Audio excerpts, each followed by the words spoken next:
नमस्कार मित्रांनो, युग न्यूज मीडियामध्ये आजचा विषय आहे इतिहास, भावना आणि राजकारणाचा स्फोटक कॉकटेल। मित्रांनो, एक विधान, एक तुलना आणि संपूर्ण महाराष्ट्र पेटला। नेमकं घडलं काय? काँग्रेस नेते हर्षवर्धन सपकाळ यांनी केलेली एक तुलना, टिपू सुलतान आणि श्री छत्रपती शिवाजी महाराज। होय मित्रांनो, सपकाळ म्हणाले की टिपू सुलतान हा छत्रपती शिवाजी महाराज यांच्यासारखाच एक शौर्य गाजवणारा योद्धा होता आणि इथूनच वादाला खऱ्या अर्थाने सुरुवात झाली आणि वादाचा भडका उडाला। भाजप का आक्रमक झाले? मित्रांनो, छत्रपती शिवाजी महाराज म्हणजे फक्त एक राजे नाही, ते महाराष्ट्राचे अस्मिता आहेत, ते स्वराज्याचे प्रतीक आहेत आणि अशा शिवरायांची तुलना टिपू सुलतान सारख्या एका व्यक्तीशी करणं कसं शक्य आहे?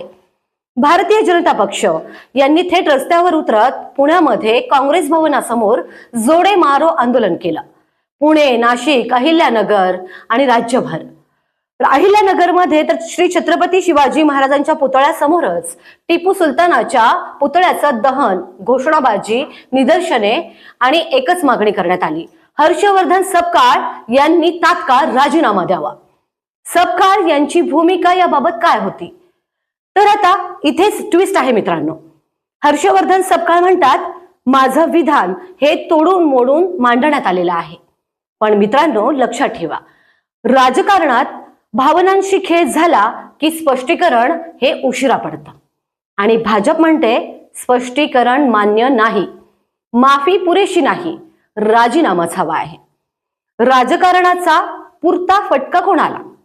हा वाद एक विधान नाहीये, तर हा आहे महाविकास आघाडीचा आणि भाजपाचा नवा राजकीय रणसंग्राम। आरोप, प्रत्यारोप आणि पुन्हा एकदा इतिहासाच्या नावाखाली वोट बँक पॉलिटिक्स।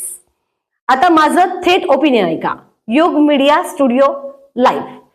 मित्रांनो, इतिहास हा अभ्यासाचा विषय आहे, तुलना करण्याचा नाही। छत्रपती शिवाजी महाराज हे कोणाच्याही तुलनेत बसणारे नाहीत, ते एकमेव आहेत, ते अद्वितीय आहेत।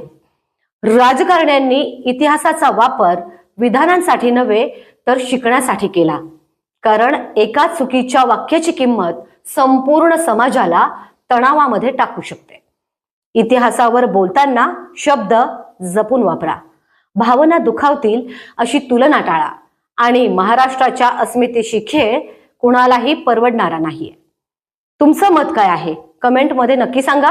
व्हिडिओ आवडला तर लाईक करा, चॅनल सबस्क्राईब करा। पुन्हा भेटू एका नव्या मुद्द्यावर। नमस्कार।